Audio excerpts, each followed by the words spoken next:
اعوذ باللہ من السمیع العلیم من الشیطان اللعین الرجیم بسم اللہ الرحمن الرحیم الحمد للہ الذی ہدانا لہذا وما كنا لنہتدی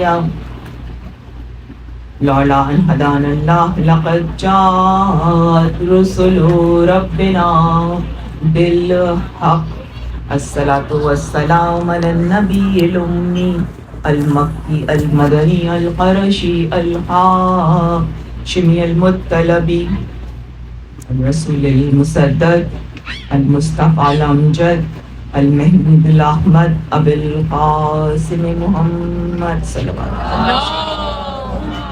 وسلم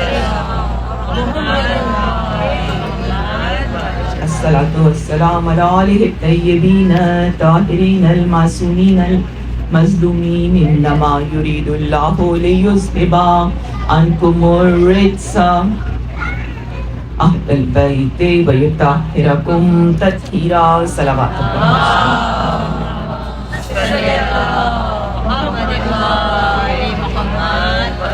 حمد ہے اپنے پروردگار عالم کی، اسی کی تعریف، اسی کی مدح، اسی کی ثنا جس نے خلق کیا، جس نے نعمتیں عطا کی، جس نے مجھے اور آپ کو ایک خوبصورت جگہ پر اکٹھے کیا، یعنی کہ ہم پرساداری امام حسین میں روزانہ ایک دوسرے سے مل رہے ہیں۔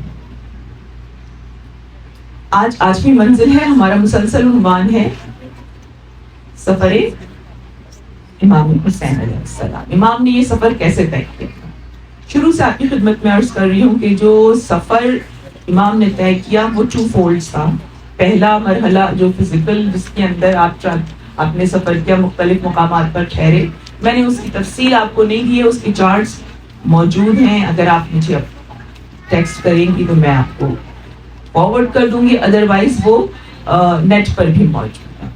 ہم سیکنڈ فولڈ پہ زیادہ فوکس کر رہے ہیں، جہاں پہ امام نے ایک معنوی سفر طے کیا، جس میں امام کے ساتھ ہم جیسے گناہگار عام لوگ تھے، جو اپنی اپنی زندگی کے شعبوں میں ممتاز تھے، بہت اہم جگہ، بہت اہم مقام رکھتے تھے، مگر تھے گناہگار۔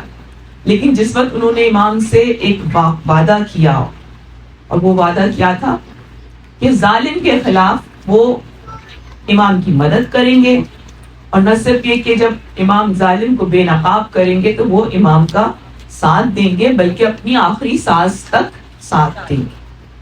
بہت سے لوگ ایسے تھے جو امام کو چھوڑ کر راستے میں چلے بھی گئے، لیکن ہم ان لوگوں کو دیکھنا چاہ رہے ہیں جنہوں نے امام سے جو وعدہ کیا اس کو نبھایا۔ آج 8ویں منزل ہے، مجھے آج آپ سے جو گفتگو کرنی ہے، ظاہر مجھے تھوڑا شارٹ کرنا پڑے گا، لیکن میں کوشش کروں گی کہ میسج آپ تک پہنچ جائے۔ تو جو میں آپ سے کچھ باتیں آج شیئر کرنا چاہ رہی ہوں، پہلے تو میں آپ کے سامنے 2 آیات ڈسکس کرنا چاہ رہی ہوں، ریفر کرنا چاہتی ہوں، اس کا صرف ترجمہ پڑھوں گی۔ پہلی آیت میں آپ کو پتہ چلے گا کہ یہ جو کاروان عشق چل رہا ہے، جو امام نے بھی طے کیا اپنے دوستوں کے ساتھ، اور ہم بھی طے کرنے کی کوشش کر رہے ہیں، اس لیے کہ ہم بالکل کلیئر ہیں اس بات پر کہ کربلا کا جو فائنل ورژن ہے it has to happen، اور یہ انشاءاللہ جس وقت ظہور امام مہدی علیہ السلام ہوگا،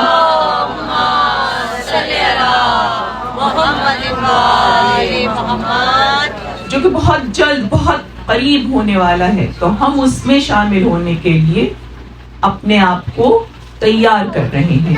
اور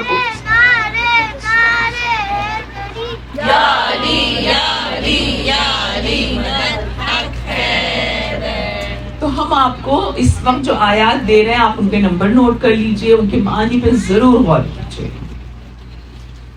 پہلی آیت ہے، اور یہ آیت آپ یقین کریں آپ کو بہت زیادہ بار بار آپ کے دماغ میں آئے گی۔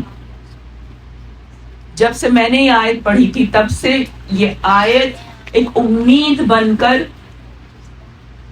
جو بھی سختیاں تھیں، ظاہر کس کی لائف میں سختیاں نہیں ہوتی، لیکن ایک اتنی اسٹرانگ امید بن کر یہ آیت ہمیشہ جگمگاتی رہی، اور ہمیں یہ بتاتی رہی کہ خدا بہرحال سچ بولنے والوں کے ساتھ ہے، خدا بہرحال مومنوں کے ساتھ ہے، خدا بہرحال اپنے رسول کی امت میں نیکی کرنے والے چاہے وہ تھوڑی ہی نیکی کر رہے ہوں ان کو تنہا نہیں چھوڑے گا۔ آیت ہے آل عمران کی 4 سپارہ ہے اور آیت نمبر 179 179 اللہ تعالیٰ فرماتا ہے خدا صاحبان ایمان کو انہی حالات میں نہیں چھوڑ سکتا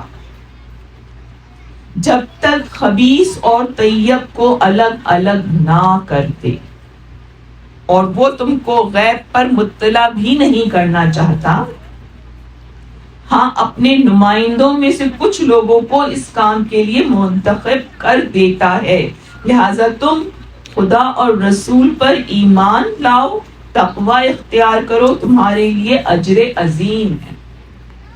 سمپل ورڈز میں اور آپ ظاہر گناہ گار ہیں اور اپنے ہی جیسے گناہ گاروں کے درمیان رہتے ہیں، اور بعض دفعہ ہم ان کے ساتھ اتنے زیادہ آزمائش میں گھر جاتے ہیں کہ پھر ہم تقوی یا نیکی کو پھر چھوڑ دیتے ہیں اور ہم اسی زندگی میں چل پڑتے ہیں، کہیں ایک پاؤں گناہ میں پڑتا ہے، کہیں دوسرا پاؤں اس سے نکلنا چاہتا ہے اور نکل نہیں پاتا۔ کم از کم میں اپنی لائف میں ایسی بہت ساری سچویشنز کو دیکھ چکی اور ہمیشہ یہ لگتا تھا کہ ہم کیا انہی الجھاؤں میں الجھ کر، انہی دنیا داریوں میں، انہی مصلحتوں میں الجھ کر تقوی سے دور رہیں گے۔ اس آیت نے کتنی خوبصورتی سے بتایا، آیت نمبر 179، ٹھیک ہے نا، اور سورہ 3 چیپٹر ہے آل عمران، جس میں اللہ تعالیٰ کہہ رہے کہ وہ خبیث اور طیب کو الگ کر دے گا، لہذا اگر کوئی صاحب ایمان ہے اور وہ دل سے اپنے رسول کی سنت کے اوپر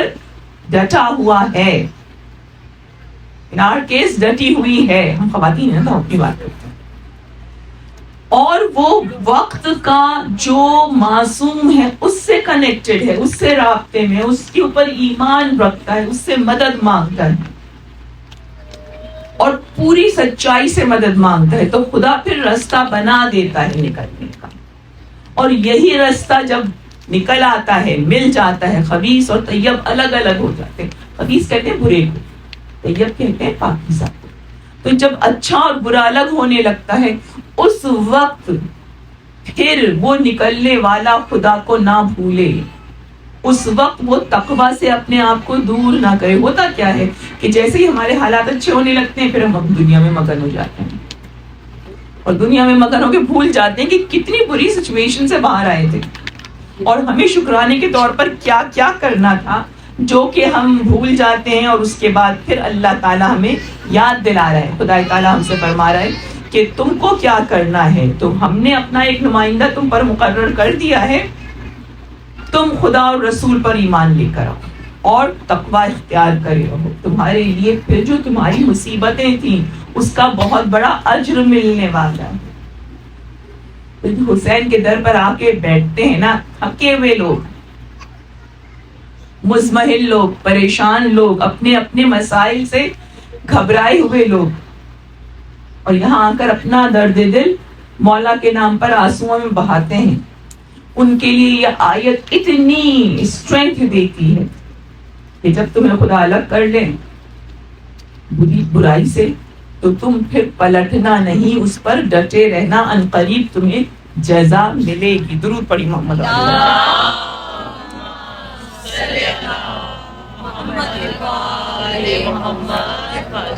ایک مجھے روایت آیت کل آپ کے سامنے پیش کرنی تھی جو میں نہیں کر پائی تھی، لیکن وہ آیت آج کل کے یہ جو ایام ہیں جس میں کہ آپ بہت زیادہ انتظار میں رہتی ہیں کہ مجھے منت پچھلے سال کی جو میری قبول ہوئی تھی اس کو چڑھانا ہے، اس کا شکرانہ ادا کرنا ہے، اور اسی کے اوپر پھر سوال آنے لگتے ہیں۔ جیسے ایک سوال بہت کیا جاتا ہے کہ جس وقت حضرت قاسم علیہ السلام کی مہندی اٹھائی جاتی ہے تو اب تو یہ بات بالکل پتہ ہے نا کہ حضرت قاسم کی شادی نہیں ہوئی تھی وہاں پر، تو پھر مہندی پہ منت کیوں آتی ہے؟ اور اکثر خواتین آرگیو کرتی ہیں اس بات کو کہ جب وہ زیارت کے لیے کربلا جاتی ہیں تو جہاں کے اوپر اب تو خیر ریکنسٹرکشن ہو گیا ہے، لیکن پہلے جو حجرے بنے ہوئے تھے اس میں حضرت قاسم کے حجروں میں مہندی کے چھاپے لگے ہوئے ہوتے ہیں، جو کہ وہاں کی عرب عورتیں منت مانتی ہوں گی، مہندی کا چھاپا جب وہ شکرانے کے طور پہ جا کے لگاتی ہوں گی. تو خواتین کا آرگیومنٹ یہ ہوتا ہے کہ جب وہ چھاپے لگے ہوئے تو اس کا مطلب ہے کہ منت پوری ہو رہی ہے، تو اس کا مطلب ہے کہ شادی ہوئی تھی، اس کا مطلب ہے کہ مہندی اٹھی تھی. ایک تو یہ جو مہندی اٹھانا ہے نا یہ ہمارا بر صغیر کا کلچر ہے، ہمارا تو ہے ہی نہیں نا کلچر، تو وہاں ایسی بدعتیں تھوڑی ہو رہی ہوں گی. لیکن بہرحال اب میں اس کی دلیل آپ کو دے دوں. اس کی دلیل کیا ہے؟ یاد رکھیے، جب کبھی آپ کسی معصوم سے کنیکٹ ہو جاتی ہیں اور اس معصوم کا واسطہ خدا کو دیتی ہیں تو پھر خدا اس واسطے کو اس نام کی عظمت کے صدقے میں اتنا شرف بخشتا ہے کہ جو مانگتی ہیں پورا ہو جاتا ہے. آپ اپنی لائف میں دیکھیے، کم از کم میں نے تو اپنی لائف میں ایسے بہت سارے معجزات دیکھے ہیں جو سو کالڈ معجزات تھے، بعد میں پتہ چلا کہ وہ تو کچھ سچا نہیں تھا، سچائی نہیں تھی. میں معجزے کا انکار نہیں کر رہی ہوں، لیکن بہت سارے لوگ کمرشلی طور پہ معجزے پریٹینڈ کرتے ہو گئے اور اس کے بعد لوگوں کی منتیں بھی بہت آنے لگتی ہیں. بعد میں پتہ چلتا ہے کہ بھئی یہ تو کوئی جھوٹ بات تھی. ٹھیک ہے نا؟ تو پھر وہاں پہ منت کیوں آ رہی ہوتی؟ یہی آرگیومنٹ ہوتا ہے نا کہ اگر یہ فالس تھا تو پھر منت کیوں آئی؟ منت اس لیے آ جاتی ہے کہ آپ جس طرح خلوص سے گڑ گڑا کر واسطہ دیتی ہیں معصوم ہستی کا، ان کے نام کے صدقے میں آتی. اور قرآن میں اس کی 2 جگہ دلیل ہے، میں آپ کے سامنے صرف ایک ہی پیش کر پاؤں گی. پہلی دلیل آپ کو نظر آتی ہے سورہ یوسف میں. سورہ یوسف 12th چیپٹر ہے قرآن کا، 13th والیوم ہے، 13واں پارہ ہے، آیات نمبر 93 سے 96 تک 93 94 95 96 4 آیات کا ترجمہ میں آپ کے سامنے پڑھ رہی ہوں. آپ نے خود بھی بارہا پڑھا ہوا ہے، لیکن اس کو اب یہ جو میں نے سینیریو آپ کے سامنے پریزنٹ کیا اس کے حوالے سے دیکھیے.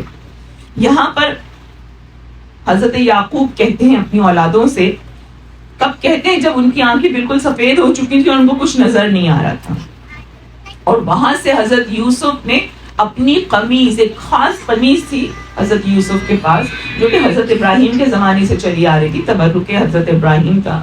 اور اس قمیض کی خاصیت یہ تھی کہ جبرائیل اس وقت لے کے آئے تھے حضرت ابراہیم کے پاس جب ان کو آگ میں پھینکا جا رہا تھا، اور وہ جنتی قمیض کو پہننے کے بعد آپ سیف ہو گئے تھے.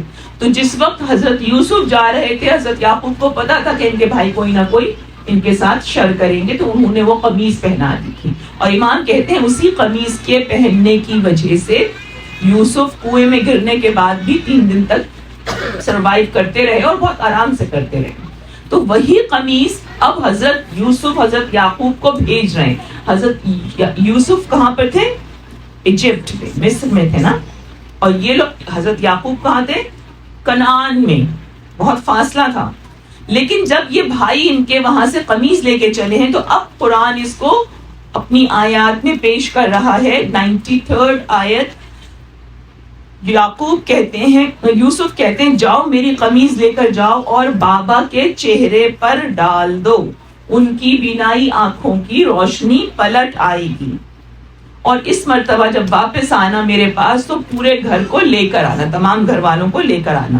آیت نمبر 94. اب جو قافلہ مصر سے روانہ ہوا تو ان کے باپ یعقوب نے کہا میں یوسف کی خوشبو محسوس کر رہا ہوں.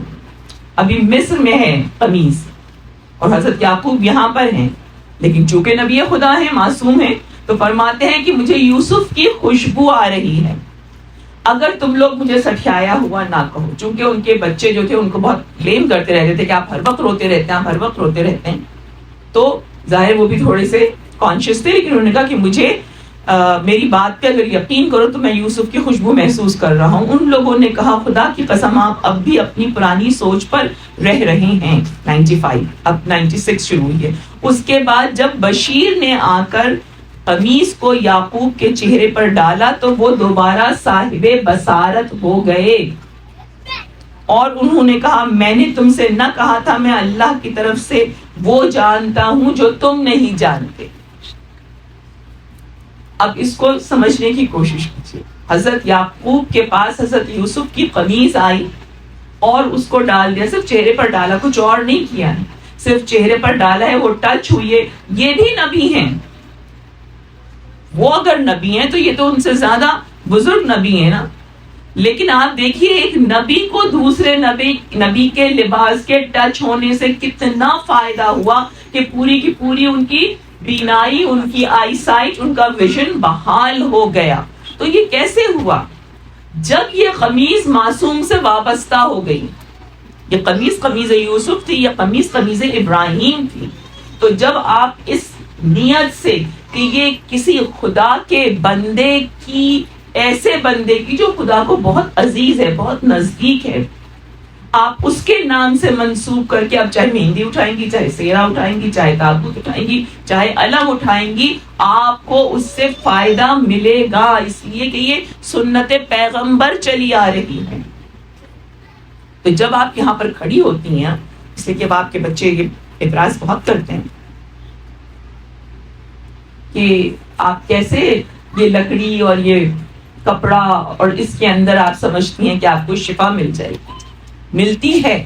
میں نے اپنی آنکھوں سے, میں آپ کو کئی دفعہ بتا چکی ہوں کہ ڈالس کے امام بارگاہ میں ایک صاحب تھے جو کہ بڑے ضعیف ہو چکے تھے اور وہ سوزخوانی کرتے تھے, ان کی بینائی چلی گئی تھی اور ڈاکٹر نے کہا تھا ان کا علاج نہیں ہو سکتا, عمر رسیدہ ہو گئے, ان کی سرجری نہیں ہو سکتی, لہٰذا ان کی بینائی واپس نہیں آئے گی. تو وہ وہیں بیٹھے تھے جہاں کے اوپر سوز وغیرہ پڑھا جا رہا تھا. ہو سکتا ہے کہ ان کے فرینڈز یا ان کی فیملی پڑھ رہی ہو, مجلس ہو رہی تھی, اور ان کے پاس یہ جھولا جو ہے نا شہزادہ علی اصغر کا, یہ رکھا ہوا تھا. وہ اس پہ سر جھکائے روئے جا رہے تھے, مستقل رو رہے تھے اور کہہ رہے تھے کہ مولا میری آنکھوں کی بینائی چلی گئی, اب میں سوزخوانی نہیں کر سکتا ہوں. تھوڑی دیر بعد ان کو سب کچھ نظر آنے لگا. جب ان کو نظر آنے لگا تو انہوں نے ظاہر کسی سے کہا نہیں, گھبرا گئے, اپنی آنکھوں کو ملا, ان کو سب نظر آ رہا تھا. وہ چپ چاپ باہر چلے گئے, باہر جا کے دیکھا تو اندھیرے میں بھی ان کو ساری چیزیں نظر آ رہی تھی. پھر وہ واپس آئے, جبکہ انہوں نے جھولے کا واسطہ بھی نہیں دیا تھا, صرف جھولے پہ سر رکھے ہوئے وہ رو رہے تھے اور ان کی بینائی پلٹ کر آ گئی تھی. تو عزیزوں, یو نیور نو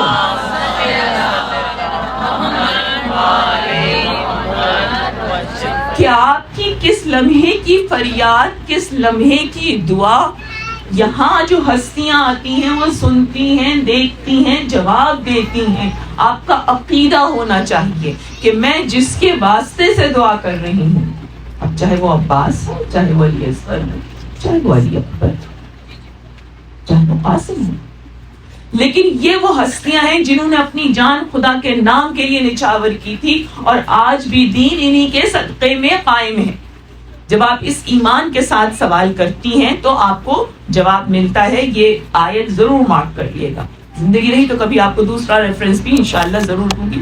درود پڑھی محمد و آل محمد.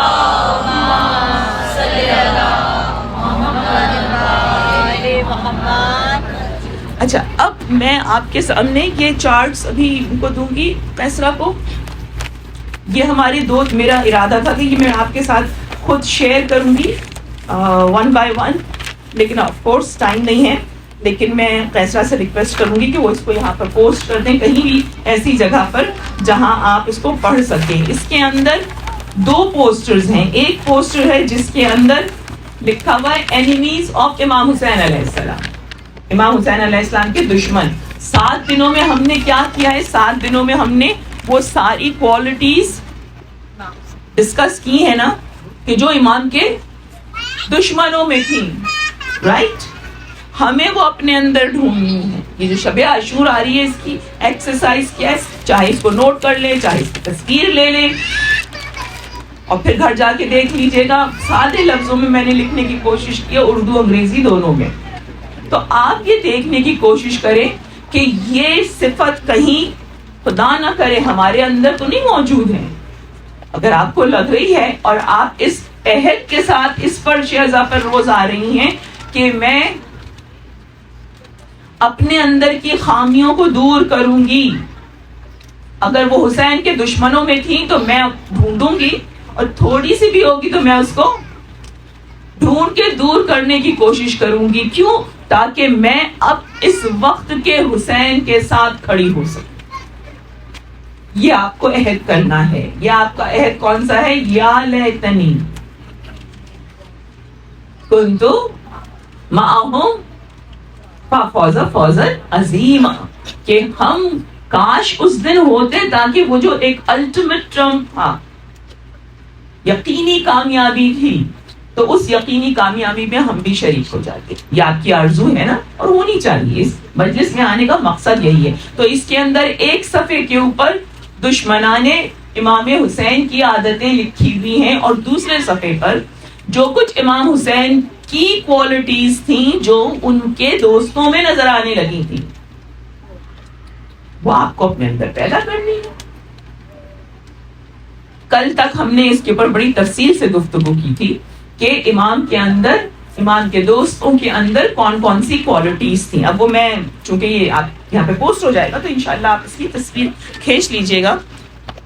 کچھ میں اس فہرست سے آپ کے سامنے عرض کرنا چاہ رہی ہوں جو کہ شہداء کی فہرست ہے، اس لیے کہ یہ سفر امام حسین، اس میں امام کے دوستوں کا رول اتنا امپورٹنٹ ہے کہ جب آپ زیارت پڑھتی ہیں امام کے، جب دوستوں پر سلام کرتی ہیں، تو آپ دیکھیں کتنے خوبصورت ٹائٹلز ان کو ملتے ہیں. اور یہ سب کچھ جو کچھ بھی زیارت ہے جو آپ پڑھتی ہیں، زیارت عاشورہ ہو یا زیارت عصر عاشورہ ہو، یہ تمام زیارتیں چھٹے امام نے آپ کو بتائی ہیں.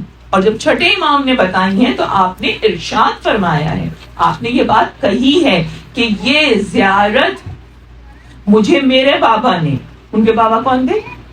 امام محمد باقر علیہ السلام، یعنی کہ وہ بھی معصوم تھے، اور انہوں نے اپنے بابا سے، کون؟ جو کہ امام زین العابدین علیہ السلام اس واقعے کربلا میں خود موجود تھے اور اس واقعے کے ہیرو تھے، سروائیور تھے.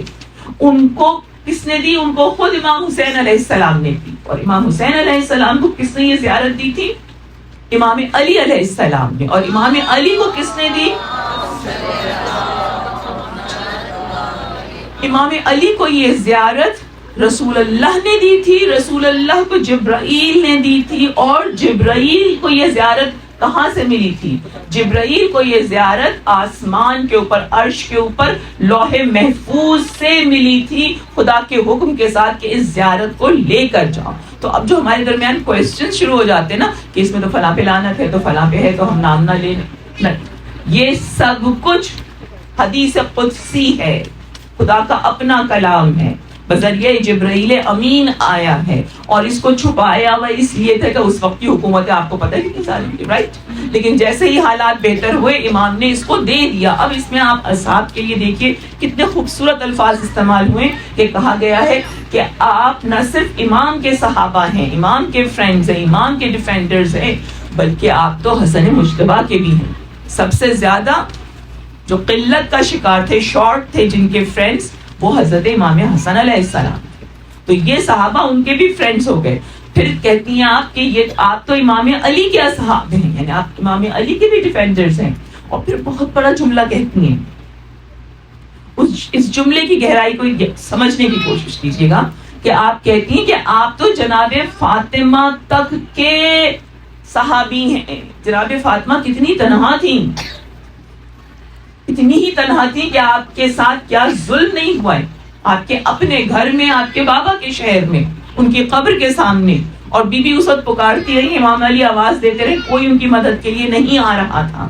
لیکن اب یہ جو کربلا کے صحابی ہیں یہ اتنے زیادہ مرتبے میں بلند ہو گئے کہ یہ بی بی کے اور پھر رسول اللہ کے اصحاب میں شامل ہو گئے. تو ان جیسا بننے کی آرزو میں اور آپ کر رہے ہیں. تمام تر گناہ کے باوجود ہمیں ایک امید ہے کہ ہم بھی ان کے ساتھ شامل ہو جائیں گے جب ہم اپنی خلوص نیت کے ساتھ وقت کے معصوم کی مدد کے لیے کھڑے ہوں. دیکھیے میری کمزوریاں، میری شارٹ کمنگز میری زبان پہ یہ دعا ہی نہیں آنے دیتی کہ مولا میں آپ کی سپاہ میں شامل ہوں. فوراً آپ کو اپنا اندر نظر آنے لگتا ہے اور وہ اتنا شرمندہ انسان ہو جاتا ہے کہ اس کی زبان پہ یہ لفظ ہی نہیں آتے. لیکن جب آپ اس مجلس میں آتی ہیں اور آپ پھر ان ہستیوں کا واسطہ دیتی ہیں اور آپ خلوص سے کہتی ہیں حسین میں بھی اپنی خامیوں کو بدلوں گی، جیسے حر نے بدلا تھا، جیسے اور صحابیوں نے بدلا تھا۔ حر کے ساتھ کتنے لوگ آئے تھے؟ حر کے ساتھ 32 لوگ آئے تھے یا 34، جو اس فوج کو چھوڑ کر آئے تھے۔ تو آپ سوچئے آپ کے پاس بھی ایک اوپن چانس ہے کہ آپ اپنے وقت کے حسین کے پاس پہنچ سکے۔ تو میں اب آپ کو جو لسٹ دینے چاہ رہی ہوں، اور یہ لسٹ انٹرنیٹ پہ موجود ہے، آپ اس کو دیکھیے گا۔ یہ کتاب ہے دی ٹریجڈی آف کربلا، 1983 میں یہ پرنٹ ہوئی ہے، اور اس کے جو محقق ہیں محمد زین العابدین علیہ السلام، محمد زین العابدین، آپ کیجیے گا، محمد زین العابدین رضوی۔ تو یہ کیسے محقق ہیں، ان کی 2-4 کتابیں ہیں اور سب پہ انہوں نے بہت ریسرچ کی ہے۔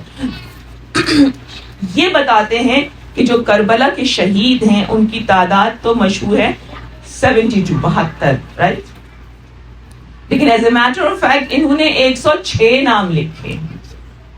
امام حسین کے جو ساتھی تھے جو کہ کربلا میں شہید ہوئے، اس میں حضرت مسلم اور قیس ابن مصاحر وغیرہ نہیں شامل ہیں، لیکن اس دن کربلا میں 106 اصحاب شہید ہوئے ہیں۔ اور اس بات کو سمجھنے کے لیے آپ صرف اگر وہ روایت دیکھ لیں کہ جو روایت صبح نماز کے بعد ہے کہ جس وقت امام نے اپنی نماز تمام کی تھی،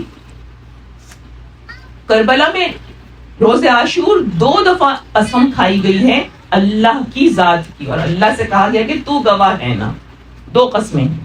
ایک یہ اس وقت کھائی گئی تھی جس وقت فجر کی نماز تمام ہوئی تھی، اور ایک شہزادہ علی اکبر جب روانہ ہو رہے تھے تو امام حسین نے کھائی تھی کہ یا اللہ تو گواہ رہنا، اب میں کس کو بھیج رہا ہوں۔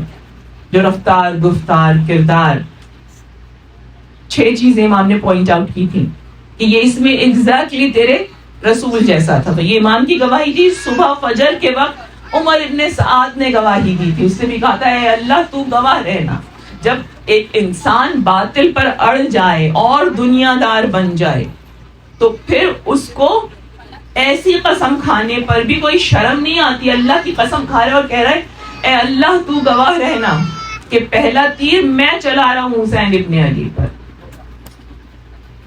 اور اس ظالم نے جب تیر پھینکا امام کی طرف تو اس وقت تک فوج تیار نہیں تھی، پریپیئرڈ نہیں تھی۔ یہ تو نماز کی صفیں چھوڑ کر اب میدان میں آ رہے تھے نا، تو یہ تو پریپیئرڈ ہی نہیں تھے۔ اور جب اس نے تیر پھینکا تو 4000 تیر اس کے پیچھے آئے ہیں۔ 4000 تیر جب آئے ہیں تو اس کے بعد کا جو نقشہ جو روایت بتاتی ہے، روایت کہتی ہے کہ امام کا کوئی ساتھی اور امام کی فوج کی کوئی سواری، چاہے وہ اونٹ ہو چاہے وہ گھوڑا ہو، کوئی بھی ایسا نہ تھا کہ جس کے جسم پہ تیر نہ لگا ہو۔ اور امام کے 50 صحابی اسی وقت تڑپ کے ختم ہو گئے تھے۔ اپنے امام کی تنہائی، اپنے امام کی بے بسی، اپنے امام کی بے بسی۔ اور تاریخ جملہ لکھتی ہے، میں اسی لیے آپ لوگوں سے کہتی ہوں مقتل خود بھی پڑھیے، تاکہ آپ جب کوئی جملہ ذاکر کا سنے تو پورا سینیریو آپ کے سامنے ہو اپنے امام کی مظلومیت کا۔ مقتل میں لکھتے ہیں کہ امام حسین کی، حضرت علی اکبر کی اور حضرت عباس علیہ السلام کی حالت یہ تھی، کبھی دوڑ کر ایک کے پاس جاتے تھے، اس کا تیر کھینچتے تھے تو دوسرا ادھر تڑپ رہا ہوتا تو اس کے پاس جاتے تھے، ادھر سے اٹھتے تھے تو تیسرا جنازہ ٹھنڈا ہو چکا ہوتا تھا۔ مقتل اسی وقت بھر گیا تھا۔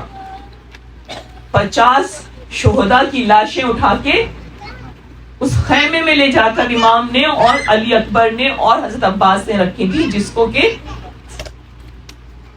گنج شہیدہ کا نام دیا گیا تھا۔ آپ ابھی بھی جاتی ہیں، اب تو مجھے لگتا ہے کہ میں نے سنا ہے کہ وہ وہاں پر کچھ اور بن گیا ہے، ہوٹل بن گیا ہے، لیکن آج سے 7-8 سال پہلے تک وہاں کے اوپر گنج شہیدہ اس خیمے کا نام بھی خاص مخصوص تھا کہ جہاں پہ امام لاشیں لا کر رکھ رہے تھے۔ تو آپ سوچیے امام کی بے بسی۔ پھر گر کے طرح کے جو 34 لوگ، 34 لوگ ٹوٹ ٹوٹ کے لشکر سے آ رہے تھے، اس سے یہ تعداد آگے بڑھی تھی، تو ٹوٹل 106 صحابی ہیں۔ میں اس میں سے 2-4 کا ذکر کر دیتی ہوں۔ ایک صحابی ہے وہب کلبی، ان کا نام ہے وہب ابن عبداللہ کلبی، اور ان کے بارے میں روایتیں آپ نے سنی نہیں ہے کہ یہ نئی نئی شادی ہوئی تھی، صرف 17 روز ہوئے تھے، یہ اپنی ماں اور بیوی کے ساتھ خیمہ لگائے ہوئے تھے. امام ان کے پاس خود گئے تھے. آپ امام کی کرینی دیکھیے. جو وہب کا میں ذکر کرتی ہوں آپ کے سامنے، وہ اس امید پہ کرتی ہوں کہ آپ کو یہ پتا چلے کہ حسین چل کے آتے ہیں. اگر حسین اس وقت کے وہب کے پاس چل کر آتے ہیں تو کیا ہم جیسے گناہگاروں کو حسین پہنچائیں گے؟ نہیں عزیزوں، پتہ نہیں یہ 10 دن کہاں پر امام کھڑے ہوتے ہیں جب ہم ان کے پاس سے گزر جاتے ہیں. تو مجلس میں جب تک رہا کیجئے بہت مؤدب رہا کیجئے. میری اور آپ کی تو گناہگار آپ نہیں دیکھ رہی نا، وہ خود بنفس نفیس ایک ایک مجلس میں آتے. میں آپ کے سامنے اتنی روایتوں کا ڈھیر لگا سکتی ہوں جس میں آپ کو پتا چلے کہ کتنے ان لوگوں نے جن کو معرفت تھی، جن کی دل کی آنکھ کھلی تھی، انہوں نے امام حسین علیہ مقام علیہ السلام کی خود زیارت کی ہے. انہوں نے خود رسول خدا کی زیارت کی. میں بر صغیر کی بات بتا رہی ہوں آپ کو، سب کانٹیننٹ انڈیا پاکستان جہاں کی یہ روایتیں ہیں. کبھی زندگی رہی تو انشاءاللہ آپ کی خدمت میں عرض بھی کروں گی. لیکن امام بنفس نفیس موجود ہوتے ہیں. تو اب مجلس کے فرش پر اپنے دل اور اپنی آنکھ کو بس مؤدب رکھا کیجیے. یہ نہ ہو کہ کوئی چیز ایسی ہو جائے کہ جس سے ہم بے ادبی میں مبتلا ہو جائیں. کوئی تبرک، کوئی ریچول، کوئی چیز ہماری توجہ حسین پہ سے ہٹا دے. بس حسین کو دیکھنے کی کوشش کیجیے. ایک دن دیکھیں گی. پورے یقین سے آپ سے یہ بات کہہ رہی ہوں. تمنا تو کریں، آرزو تو کریں. اور دیکھیے کیسے حسین آپ کے سامنے آتے. کیوں نہیں آئیں گے آپ؟ حسین کے عشق میں آ کے بیٹھیں گے یہاں پر. اتنی زحمتیں برداشت کر رہی ہیں. حسین سب دیکھ رہے ہیں اور خود دیکھ رہے ہیں. وہب کے خیمے میں گئے امام حسین، خود گئے تو خیمے میں اس کی ماں بیٹھی ہوئی تھی، میاں بیوی دونوں نہیں تھے. تو آپ نے سلام کیا، اپنا تعارف کرایا اور پوچھا. اور یہ لوگ کرسچنز تھے، رائٹ؟ آپ کو تو پتہ ہے نا پوری اسٹوری. تو اس نے کہا کہ میرا بیٹا، میری بہو اور بیٹا دونوں پانی ڈھونڈنے گئے، ہمیں پانی نہیں مل رہا. امام نے وہیں پہ ٹھوکر ماری، چشمہ ابل آیا، تازہ پانی. وہ عورت اس نے پانی پیا اور وہ بہت زیادہ ظاہر obviously امپریس ہو گئی. اس نے کہا آپ کون ہیں؟ کیا آپ ولی خدا ہیں؟ امام نے کہا میں اس امت کے رسول کا نواسا ہوں. اور پھر امام نے سچویشن بتائی اپنی اور کہا جب تمہارا بیٹا آئے تو اس سے کہنا ہم سے ملے آ کر. اب وہ جو لڑکا تھا وہ اکثر یہ آرزو کیا کرتا تھا کہ معاشرے میں اتنا زیادہ گناہ پھیل گیا ہے، ظلم پھیل گیا. آپ اس کی نیت دیکھیے. وہ یہ اکثر سوچتا تھا اور کہتا تھا اپنے گھر والوں سے کہ کبھی کوئی اس ظلم کے خلاف کھڑا ہوگا تو میں ضرور اس کا ساتھ دوں گا. تو جب اس کی ماں نے اسے یہ خبر سنائی کہ اس وقت ظالم ترین فرد ظلم کر رہا ہے، بیعت لے رہا ہے مسلمانوں کے رسول کے نواسے سے اور وہ اس کے خلاف کھڑے ہیں، تو یہ کیا میسج تھا کہ معاشرے میں سوشل جسٹس نہیں ہے اور کوئی کھڑا ہو رہا ہے. اس نے کہا ابھی وہ مسلمان نہیں ہوا اور وہ کہتا ہے کہ میں تو ہمیشہ یہی آرزو کرتا تھا. اور یہ بہت خوبصورت تھے، بہت خوبصورت، بڑے لہیم شہیم حسین تھے، اتنے خوبصورت تھے کہ امام نے ان کی باقاعدہ تعریف کی ہے. میں نے آپ کو بتایا تھا نا کہ امام حسین علیہ السلام ہر ایک کو کوئی نہ کوئی کمپلیمنٹ ضرور دیتے تھے. تو جس وقت یہ جنگ کے لیے جا رہے تھے تو امام نے کہا تمہارے یہ خوبصورت بازو، یہ مضبوط بازو اور خوبصورت کندھے اس بات کے حقدار ہیں کہ تم جاؤ اور دشمن پہ اپنا زور دکھاؤ. تو پھر جب یہ گئے ہیں، انہوں نے جنگ کی ہے. تو میں صرف یہ بتانا چاہ رہی ہوں کہ امام کے لشکر میں سب شامل تھے. کیا مسلمانوں میں شیعان علی اور کیا شیعان معاویہ، زہیر ابن قین شیعان معاویہ میں سے تھا، لیکن اس وقت حق کو پہچان گئے تھے. یہ کرسچن تھے، یہ آئے. اور ان کی خوبی یہ کہ یہ خود تو شہید ہوئے، ان کی بیوی 17 روز کی دلہن تھی، لیکن وہ ان کو جانے نہیں دے رہی تھی. تو ان کی ماں ناراض ہونے لگی، کہنے لگی کہ تم میرے بیٹے کو روکتی ہو. اس نے کہا نہیں میں روک نہیں رہی ہوں، میں تو کہتی ہوں جاؤ امام کا ساتھ دو، لیکن میں اس سے پہلے ان کے ساتھ امام سے ملنا چاہتی ہوں، امام کے پاس گئیں اپنے شوہر کے ساتھ اور کہنے لگی کہ مولا یہ تو چلا جائے گا جنت میں، آپ مجھے یہ وعدہ دے دیں کہ میں جنت میں اس کے ہی ساتھ ہوں گی۔ امام نے دعا کی اس کے لیے۔ پھر اس نے دوسری بات کہی، دیکھیے آپ اس سے جذبہ دیکھیے کہ وہ کہتی ہے کہ مولا میں تو کنیز ہوں، ظاہر وہ اپنے آپ کو ہپیٹ کے مقابلے میں کمتر سمجھ رہی تھی، تو کہنے لگی کہ مولا یہ تو شہید ہو جائے گا، اور میں نے سنا ہے شہزادیاں قید ہو جائیں گی، تو کہیں ایسا نہ ہو کہ وہ شہزادیاں مجھے اپنانے سے انکار کر دیں، آپ اپنی بہن سے میری سفارش کر دیں کہ جہاں ان کی قمیضیں قید ہوں گی وہاں مجھ کو بھی لے۔ امام نے اس کو تسلی دی، امام نے کہا ایسا ہی ہوگا۔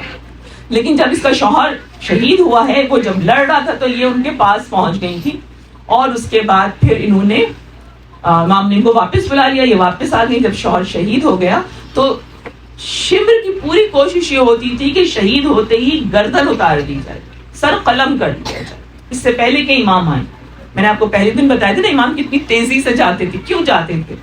اس لیے کہ امام کو پتا تھا یہ سر کاٹ لیں گے، یہ سر کاٹ لیتے تھے اور اس کے بعد اس کو فٹ بال کی طرح اچھالا جاتا تھا۔ تو انہوں نے شمر نے سر کاٹا اور سر کاٹ کے پھینکا اس کی ماں کی طرف۔ جب ماں کی طرف پھینکا، اب آپ ماں کا ایمان دیکھیں، کہیں پر بھی یہ لکھا نہیں کہ اس نے اسلام کلمہ پڑھا تھا نہیں پڑھا تھا واٹ ایور، لیکن یہ ضرور لکھا ہے کہ ماں نے کیچ کیا اس سر کو، چوما اور چوم کے پھر واپس پھینکا، یہ کہہ کر کہ ہم آل محمد پہ سے دیا ہوا صدقہ واپس نہیں لیتے۔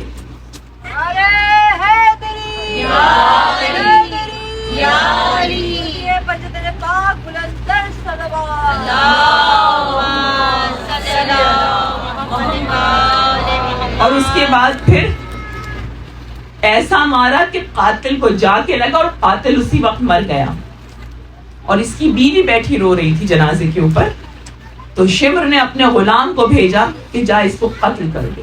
تو وہ عورت، واحد عورت جو کربلا میں قتل ہوئی تھی، وہ بہن کی بیوی تھی، اور اس کی ماں کو پھر بلا لیا گیا تھا۔ یہ پوری لسٹ اب ظاہر ہے میں گھڑی کو بار بار دیکھ رہی ہوں، میری طرف سے کافی ہوئی ہے، تو میں اس لسٹ کو یہیں روک دیتی ہوں، لیکن میں آپ کو پھر موٹیویٹ کرتی ہوں کہ شب عاشور کو، روز عاشور کو اس لسٹ کو ڈھونڈیے، یہ نیٹ پہ موجود ہیں، اور دیکھیے امام کے ایک صحابی ہیں شبیب، آپ نے بہت نام سنا ہوگا، عابس ابن شبیب شاکری، جن کے لیے وہ اتنے معنی میں بہادر تھے کہ جب وہ جا کر کھڑے ہوئے ہیں جنگ لڑنے کے لیے تو بار بار مبارز طلبی کر رہے تھے، یعنی سامنے سے دشمن کو مار رہے تھے، کوئی آ نہیں رہا تھا، اس لیے کہ ان کی دھاک بیٹھی ہوئی تھی۔ تو انہوں نے پھر کیا کیا، جب انہوں نے دیکھا کوئی مقابلے کے لیے نہیں آ رہا تو انہوں نے اپنی زرہ اتار کے پھینک دی، اپنا کرتا پھاڑ کے پھینک دیا، اور کھلے سینے کے ساتھ سامنے جا کے کھڑے ہوئے ہیں اور کہتے ہیں میں نے اپنی زرہ اتار دی ہے، آؤ میرے جسم پہ حملہ کرو۔ حسین کے لیے یہ میں ہلوں گا نہیں، ان کی پوری تفصیل لکھی ہوئی کہ کس طریقے سے وہ کھڑے رہے اور مقابلہ کرتے رہے، اور اس عالم میں بھی انہوں نے 50 لوگوں کو جہنم واصل کیا۔ تو امام کی جو شیروں کی داستان ہے، جن کا میں آپ کو بتا رہی تھی، ابن عروہ غفاری 105 برس کی عمر تھی ان کی، 105 ایئرس کے تھے، ان کی لٹک گئی تھی ساری بھویں، تو انہوں نے اس کو اونچا کر کے باندھا تھا اور انہوں نے 50 لوگوں کو جہنم واصل کیا۔ تو آپ امام کی سپاہ کا حوصلہ دیکھیں، یہ جو 72 یا 106 صحابہ ہیں امام کے قربان ہونے والے، کم از کم ان کا ایک دفعہ تو نام پڑھیں اور نام پڑھ کے فاتحہ پڑھیں، اس لیے کہ انہوں نے وہ قربانیاں دی اور پھر آپ کو ان جیسا بننا ہے۔ ہم اس بات کو یہیں روک لیتے ہیں۔ اب میں آتی ہوں اپنے آقا عباس کی طرف۔ مولا عباس، اگر کوئی ایسا ہے کہ جس کے فضائل میں بھی آنسو نہ رکیں تو وہ عباس، جس طرح حسین کی پیدائش سے لے کر آخر تک ہمیشہ آنسو ہی ٹپکتے رہے، اسی طرح عباس بھی تھے۔ عباس کے بہت سارے ٹائٹلز ہیں، ایک ٹائٹل ہے، ظاہر ہے میں آپ کے سامنے ایک ہی ٹائٹل پڑھ سکتی ہوں، میری بڑی خواہش تھی کہ میں آپ کے سامنے آج وہ خطبہ پڑھوں جو حضرت عباس علیہ السلام نے کعبہ کی چھت پر چڑھ کے دیا تھا، لیکن obviously وقت کم ہے آپ خود اس کو نیٹ پہ دیکھ کے ضرور پڑھیے گا اور دیکھیے گا کتنا چھوٹا خطبہ ہے اور ہر ایک جملے میں لگتا ہے معنی کا سمندر چھپا ہوا ہے. اور جو عظمت امام حسین اور عظمت علی ابن ابی طالب عباس کی زبان سے عطا ہو رہی ہے اس کو سمجھنے کی کوشش کیجیے. میں صرف حضرت عباس علیہ السلام کا ایک نہیں I can see that. Thank you. حضرت عباس علیہ السلام کے بہت سارے ٹائٹلز ہیں, آپ کو پتا ہے نا, قمر بنی ہاشم ہے, علمدار ہے, غازی ہے, سقا ہے. ایک بتاتی ہوں جس کو کہتے ہیں مستجار. یہاں پہ انہوں نے مقتل میں نام لکھا ہے مستجار, اور مستجار کے معنی انہوں نے بتائے ہیں پناہ دینے والا. حضرت عباس پناہ کیسے پناہ دیتے تھے اس کا واقعہ آپ سنیے. آپ نے بہت دفعہ سنا ہوگا لیکن میں پھر آج کو اس کو دہرائی دیکھتی ہوں.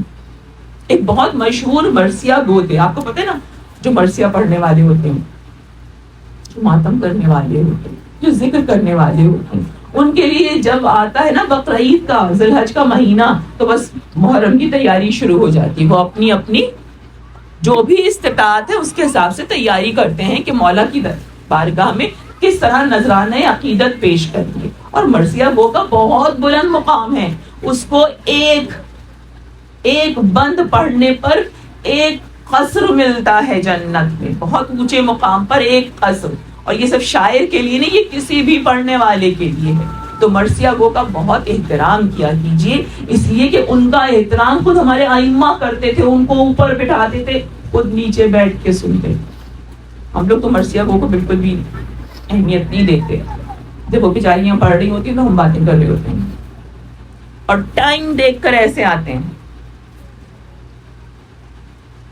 ذاکرہ بیٹھنے والی ہو تو پہنچے, یہ ظلم نہ کیجیے. مجلس کی معنویت کو سمجھیے. مجلس آپ کے لیے, آپ کو اس جہان سے حسین کی بارگاہ میں لے جانے کے لیے آتی ہے. اگر آپ مصروں پر دھیان دیں آپ کے آنسو خود گریں گے. بہرحال یہ مرثیہ گو تھا, اس کا نام تھا محمد رضا ازری. ازری یا ازری, الف زے رے چھوٹی ہے. تو اس نے اپنی تیاری شروع کی اور اس نے ایک پورا مرثیہ کہنا شروع کیا حضرت امام حسین علیہ السلام اور حضرت عباس کے لیے. پھر اس کے منہ سے ایک مصرع نکلا. آپ کو پتہ نا شاعر کے اوپر تو اترتا ہے اور وہ اس کو کہہ دیتا ہے. تو انہوں نے ایک مصرع کہا, لیکن اس مصرے کو کہنے کے بعد ان کو بہت زیادہ شدت سے یہ احساس ہوا کہ یہ کہیں میں نے امام حسین کی شان میں گستاخی تو نہیں کری تھی. یہ اپریشیٹ کر رہے تھے حضرت عباس علیہ السلام کو, لیکن وہ مصرع کہنے کے بعد یہ ایک دم چھٹک کے رک گئے اور انہوں نے دوسرا مصرع نہیں کہا. اس مصرے کے مطلب کیا تھے یہاں تو عربی میں بھی لکھا ہے لیکن میں آپ کو خالی اردو میں بتا دیتی ہوں. یہ حضرت عباس کے لیے کہتے ہیں کہ اے عباس, آپ روزے عاشور ہدایت کا آفتاب, ہدایت کا آفتاب یعنی کہ امام حسین علیہ السلام, آفتاب کہتے ہیں سورج کو, جو ہدایت کا آفتاب تھا یعنی کہ امام حسین, انہوں نے آپ کی پناہ لی تھی. تو اب ظاہر یہ بہت بڑی بات ہے کہ امام حسین کسی کی پناہ لیں. تو یہ ایک دم شرمندہ ہو گیا اور انہوں نے کہا میں اس کا دوسرا مصرع نہیں اس کے آگے کہتا ہوں, اس لیے کہ یہ تو بڑی گستاخی ہو جائے گی. کہاں امام حضرت عباس کے پاس آ کے تھوڑی پناہ لیں گے. سو گئے رات میں. اب جب سو گئے تو انہوں نے کیا خواب دیکھا, انہوں نے خواب دیکھا کہ یہ کربلا میں حاضر ہیں اور کربلا میں یہ حضرت عباس علیہ السلام کے روضے کے سامنے کھڑے ہیں, ان کی زری کے سامنے کھڑے ہیں. تو ان کو یہ نظر آتا ہے کہ قبر کے تعویذ کے پاس, یعنی جب قبر ہوتی ہے اس کے تعویذ کے پاس خود امام حسین علیہ السلام کھڑے ہوئے ہیں, اپنے بھائی کی زیارت کر رہے ہیں اور بار بار یہی مصرع دہرا رہے ہیں. جب انہوں نے یہ مصرع سنا جو انہوں نے کہہ کے چھوڑ دیا تھا ادھورا, تو انہوں نے اور دھیان سے دیکھنا شروع کیا, سننا شروع کیا. تو امام نے مڑ کے ان کی طرف دیکھا اور کہا تم نے دوسرا مصرع نہیں لگایا. تو انہوں نے شرمندہ ہو کے کہا مولا مجھ سے گستاخی ہو گئی. کہنے کے بعد مجھے احساس ہوا کہ یہ آپ کی شان کے مطابق نہیں ہے. تو امام کہتے ہیں نہیں یہ سچ ہے. کربلا میں جس وقت غم کا طوفان اٹھا تھا تو میں عباس کی پناہ لے رہا تھا. اور اب تم دوسرا مصرع یہ لگاؤ. پھر امام نے عربی میں دوسرا مصرع عطا کیا جو یہاں لکھا ہوا ہے, اور اس کے اندر امام نے کیا کہا؟ امام نے کہا جب سورج میدان جنگ کے گرد و غبار میں چھپا ہوا تھا تو میں عباس کی پناہ میں تھا. اب اندازہ کیجیے اپنے مولا کی مصیبتوں کی انتہا کا. اسی وجہ سے تو جانے نہیں دے رہے تھے. جب عباس آتے تھے تو امام ان کو روک لیتے تھے. لیکن آخر میں ایک وقت ایسا آیا عزیزوں, ایک وقت ایسا آیا کہ دونوں بھائی گھوڑے پہ آمنے سامنے تھے, حضرت عباس اور امام حسین علیہ السلام. اور امام حضرت عباس جنگ کی اجازت مانگ رہے تھے, اور امام ان سے کہہ رہے تھے کہ عباس اپنی تلوار رکھ لو اور یہ مشق اٹھا لو. اب تم علمدار کی حیثیت سے نہیں جاؤ بلکہ پانی کی سبیل کرنے کے لیے جاؤ, تاکہ ہمارے بعد ان بچوں کو پیاس اتنی نہ رہ جائے جتنی ابھی ہے.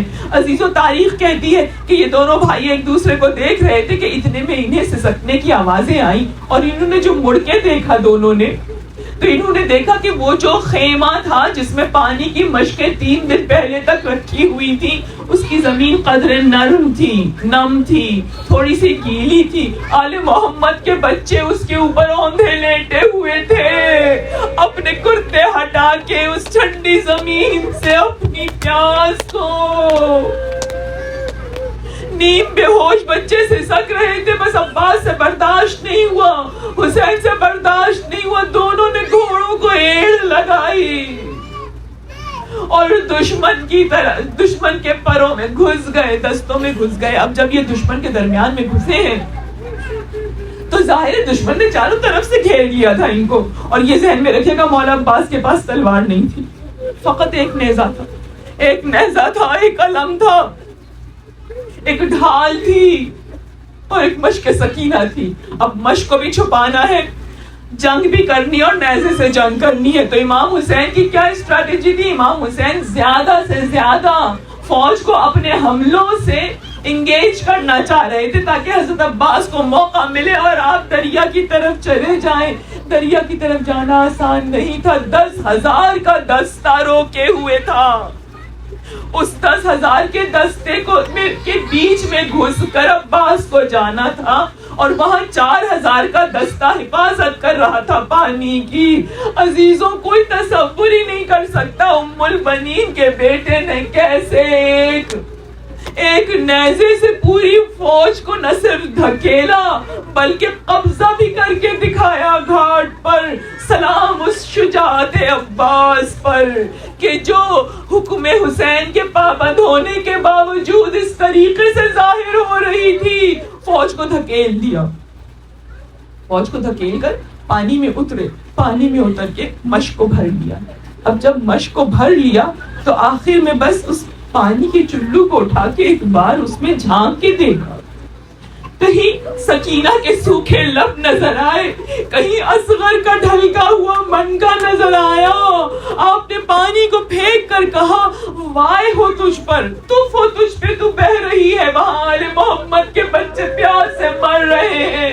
یہ کہہ کے پانی پھینک کر پلٹ آئے. عزیزوں, اتنی دیر میں پوری فوج پلٹ کر آ چکی تھی.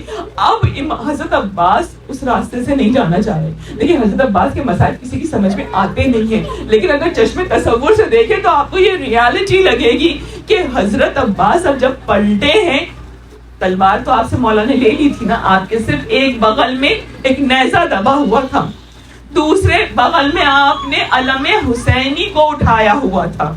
اب آپ کو مشق بچانی تھی, اس لیے کوئی بھی ایک تیر مشق کو چھیدنے کے لیے کافی تھا. مشق کیسے بچائیں گے؟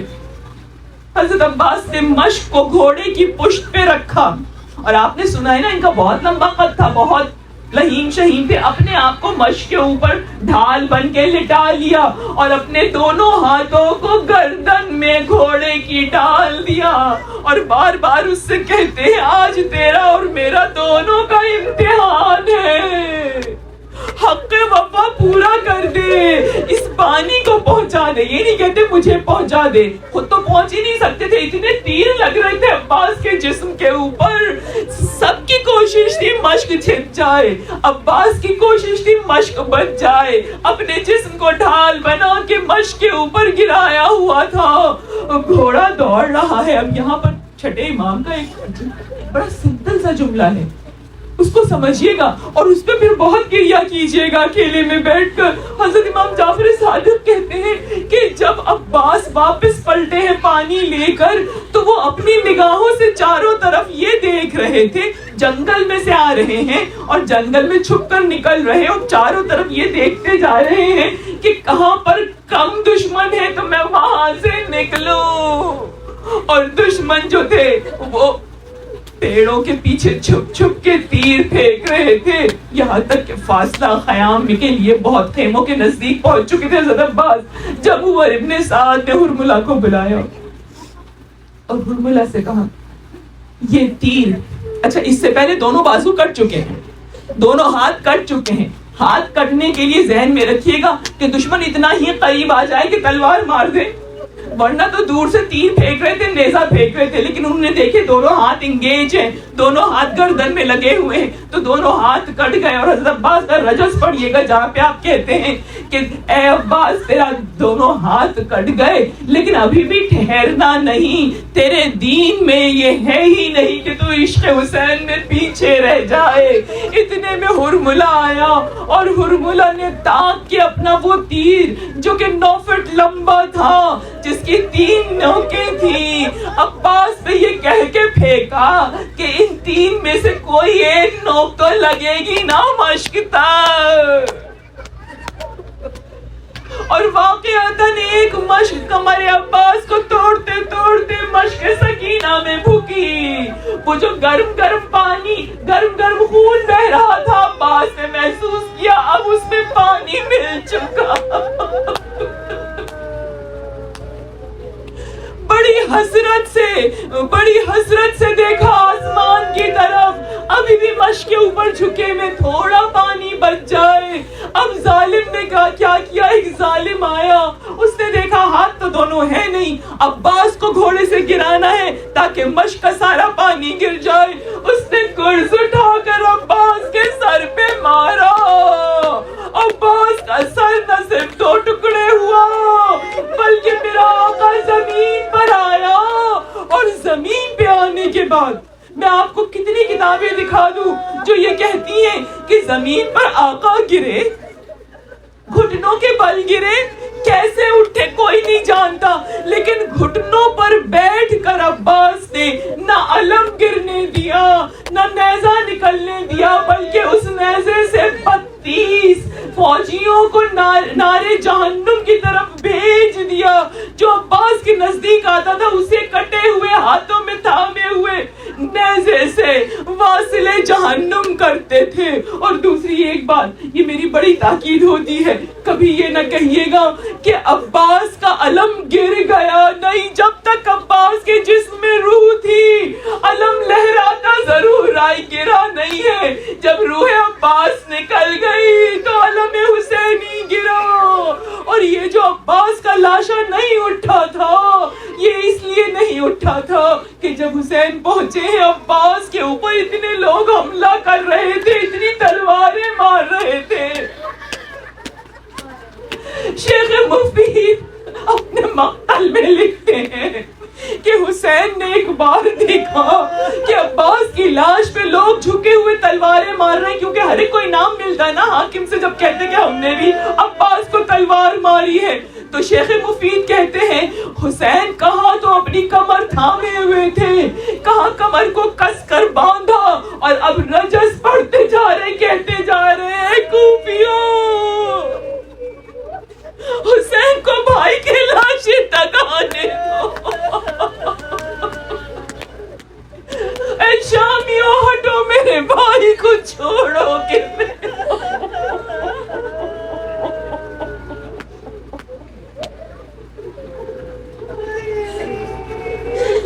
مولا حسین آپ کو آپ کے بھائی کا پرسا, مولا آپ کو عباس علمدار کا پرسا, مولا آپ کی راہ